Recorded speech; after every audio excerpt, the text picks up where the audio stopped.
morning everyone. So today we will study the pricing of material.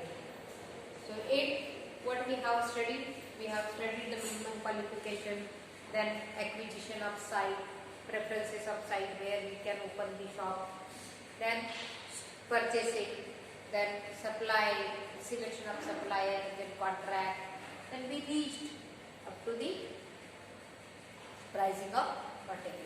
Storage, codification, now we reach up to the pricing of material. Now we are going to sell our material or issue the material or sell the medicine to the patient or to the customer. That's it. Now there are few methods which help to determine the prices, and these methods are FIFO, LIFO, average price method, standard price method, replacement price method, and inflated price method. Let us understand one by one. First is FIFO. FIFO stands for the first in, first out. First in, first out. The sentence itself explains the method. How can we determine the prices? First in, first out. That means at what prices we acquire the material, at what prices we purchase the material, at what prices we purchase the drugs.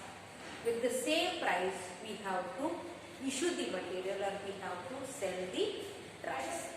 That's it. So many times it happens in business. Means businessmen, they are purchasing the material more than one time with the different prices. Purchase the material more than one time with different prices. So in this situation, at what prices we should issue the material? So in this situation, the person has to, or storekeeper has to issue the material.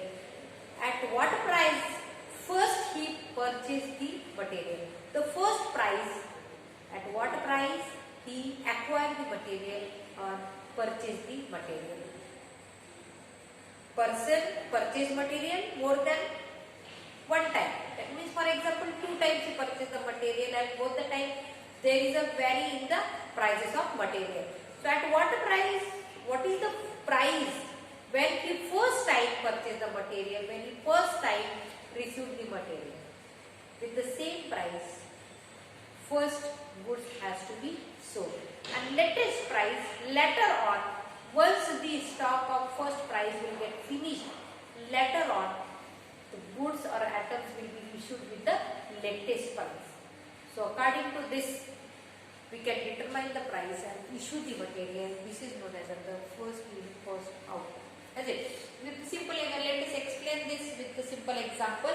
For example, Nisha purchased 50 bottles at the rupees 12. Nisha purchased 50 bottles at the rupees 12 on 7th of March. Next, she purchased 20 bottles on 10th March. On 10th March, Nisha purchased 20 bottles at rupees 10. 50 bottles costing each bottle 12 rupees.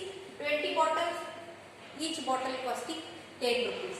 Now, Nisha has 70 bottles with her. Nisha has 70 bottles with her. In between, she sold the bottles. On 15th of March, when she realized that there is a minimum stock of bottle, at that time she find out that she has sold 60 of bottles. On 15th of March, she realized that she sold 60 bottles. So how she sold the 60 bottles? Because there was a variation in the prices. She purchased bottles, each bottle costing 12 rupees, and next time she purchased each bottle costing 10 rupees. So according to the first in, first out, she purchased the material or acquired the material. First price was the 12 rupees and next price was the 10 rupees. So what will be the first price? With this price, Nisha will sold the material. So all total she sold the bottles, 60 bottles she sold. So 50 bottles she sold at the rupees 12 because 12 was the first price. 12 rupees was the first price. She sold 50 bottles at the cost of 12 rupees. Then once there is the 12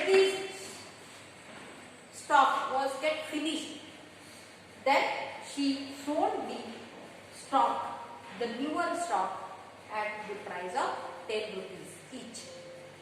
So first she sold the material at the cost of 12 rupees. Once the stock of 12 rupees get finished, next stock she sold at the rupees of 10. So all over she sold 60 bottles.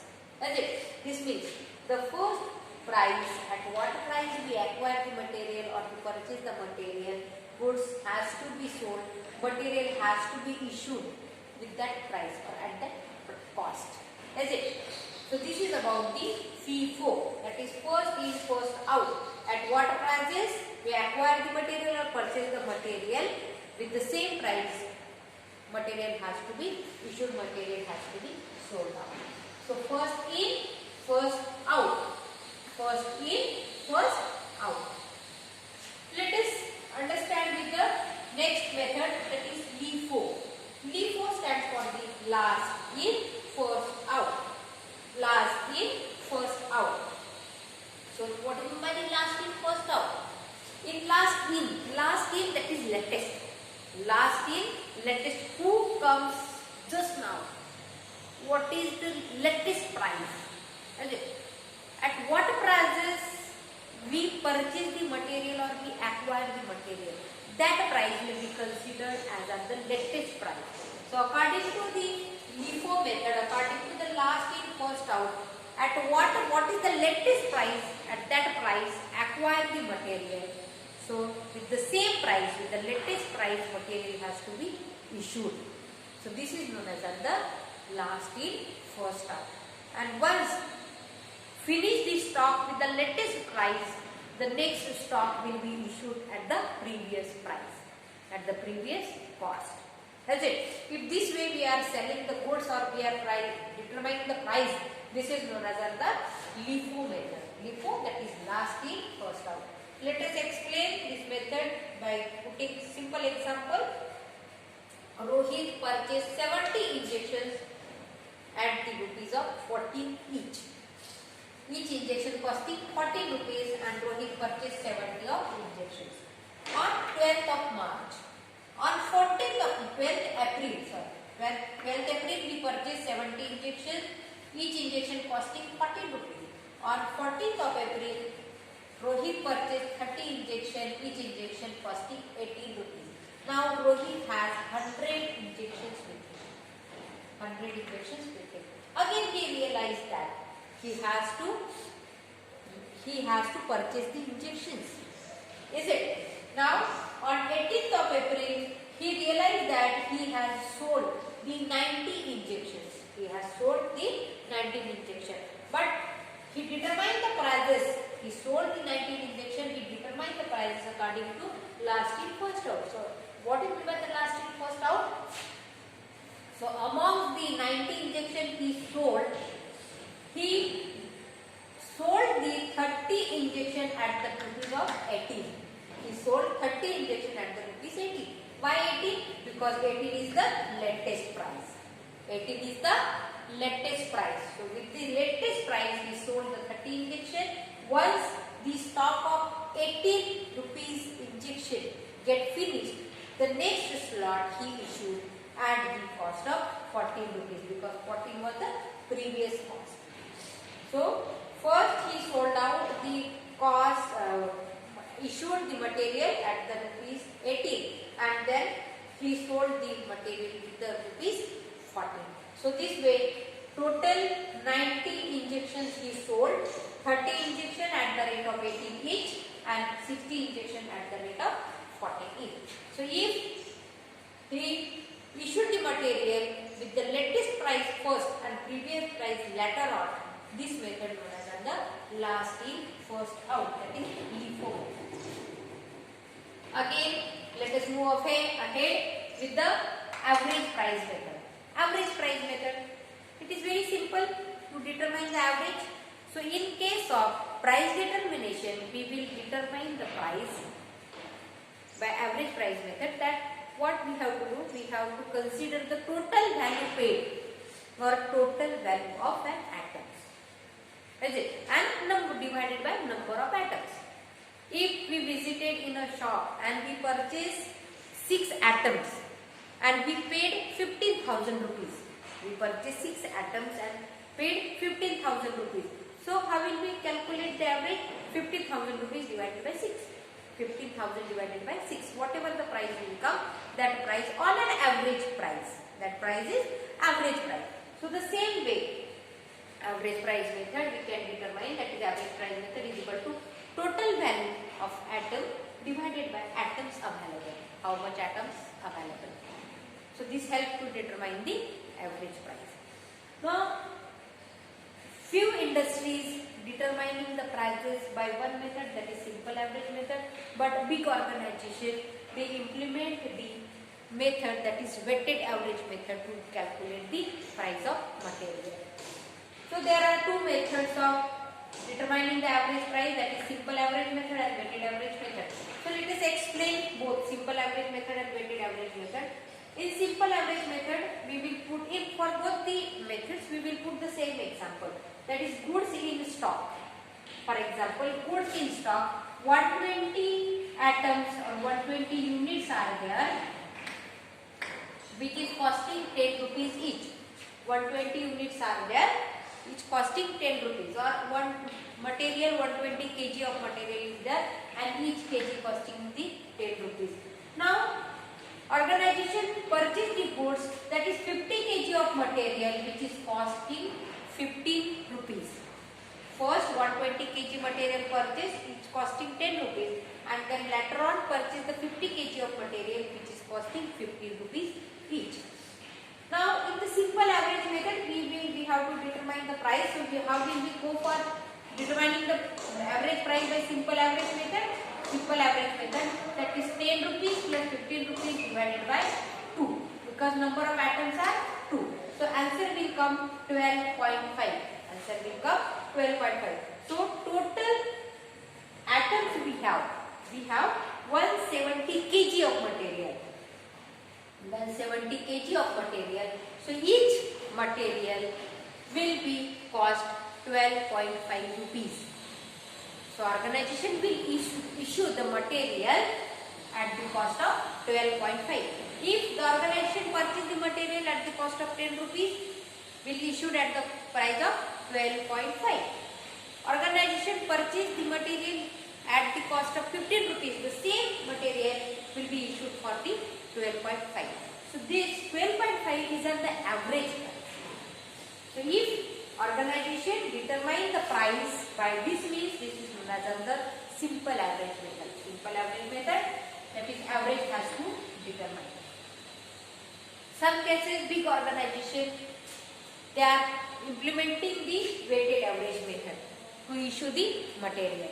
So what weighted average method says? Weighted average method, same example we will put, that organization is having 120 kg of material which is costing at the 10 rupees and 50 kg of material is there which is costing the 50 rupees. So atoms, that is kg, and cost of each atom. Atoms in kg with the cost of each atom.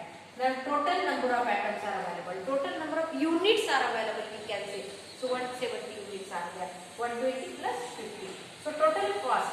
Now paid or value of atoms is 1200 and the 750 divided by number of units present. So the answer will come 11.4. 11.4. So each kg costing 11.4.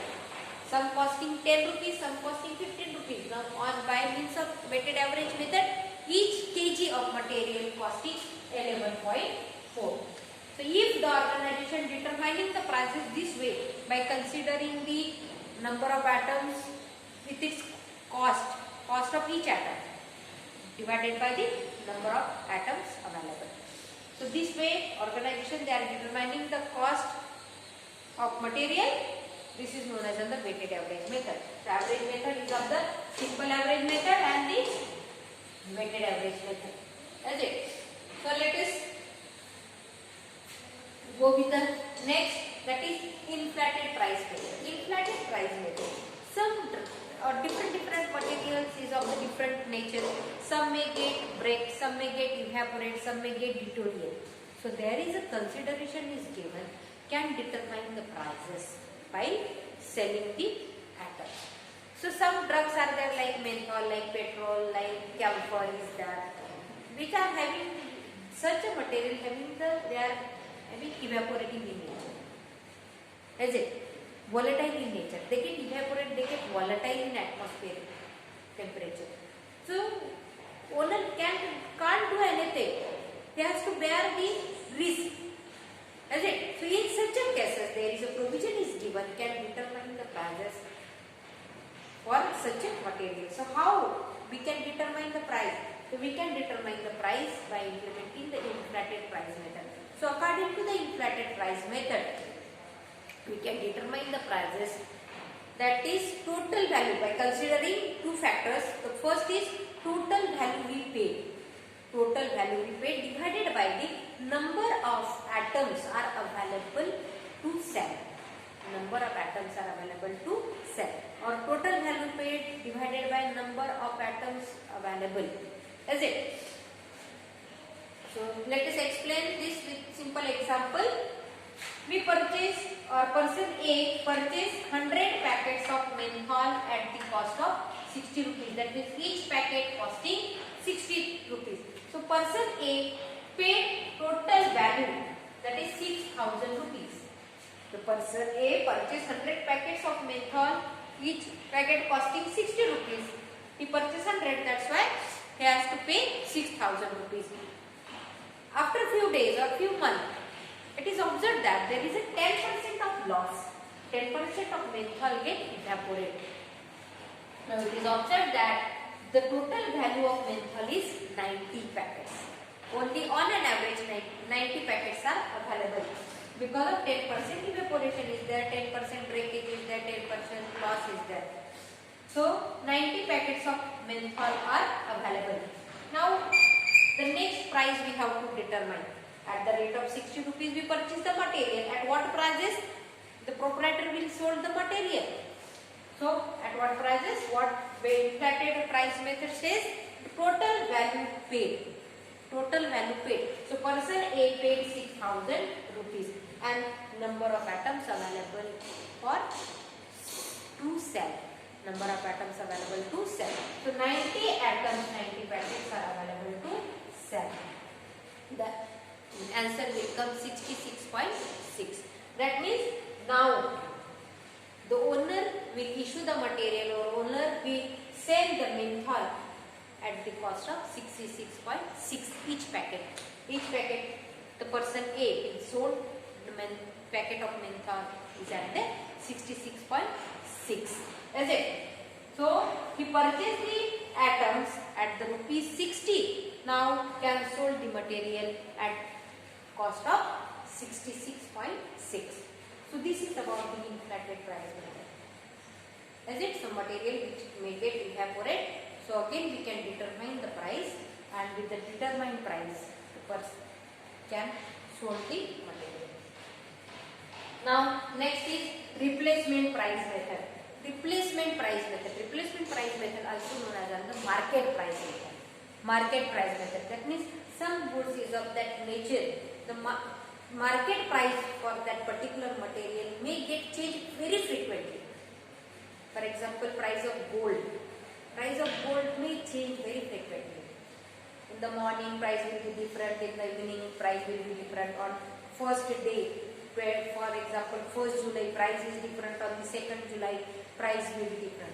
So this way, if there is a change in the prices comes, so such a goods will be sold at its market price. What is the latest price for that particular atom in the market, and with the change in the prices, by replacing the price for that material, the goods has to be sold out. So change in the prices, or prices may get replaced with its market price. This method known as the replacement price method. And price of gold is the best example to explain this method, to understand this method. Next one is the standard price method. In standard price method, pharmacists, they are selling their goods that is known as the standard price method. Because pharmacists don't have to calculate what is the price. The price is already imprint on the medicine. Just he has to observe it, he has to make a total, how much number of atoms and how much, what is the total cost of drugs, and he has to sold those or dispense those medicines to the customer. Is it? So standard price method. How the standard price will be determined? So standard price, determining the price for the material by means of the standard price method, all the expenses which are required to manufacture the material from raw form to the finished form, and all the expenses are considered, along with trade of price in the market, price of material in the market, demand for the product in the market. This also make it also included. Is it? But what are the other expenses we have to consider? That is purchasing of raw material, the expenses required to order the raw material, expenses required for storage, expenses required for observation, the wages required, or capital required for salary, for wages. Then it is required conversion of capital required for the conversion of raw material to finished form. Then capital required for packaging, capital required for the transportation, then cartage. So all the expenses has to be considered before going to sell the products in the market. Then cost of unit will be determined, and by determining the cost of unit, all the expenses has to be considered, and whatever the cost will come, that is unit cost will come, and the price, the goods has to be sold out to the customer, from manufacturer to the customer. If this way, determining the prices in advance by considering all the factors, all the expenses, this method is known as the standard price method. That's it. So what we have studied today? That is method for price determination, FIFO, LIFO, average price method. In average price method we have studied simple average and the weighted average. Then we have studied inflated price method, replacement price method, and the standard price method. Then we will discuss about the price determination for the bulk formulation. Is it?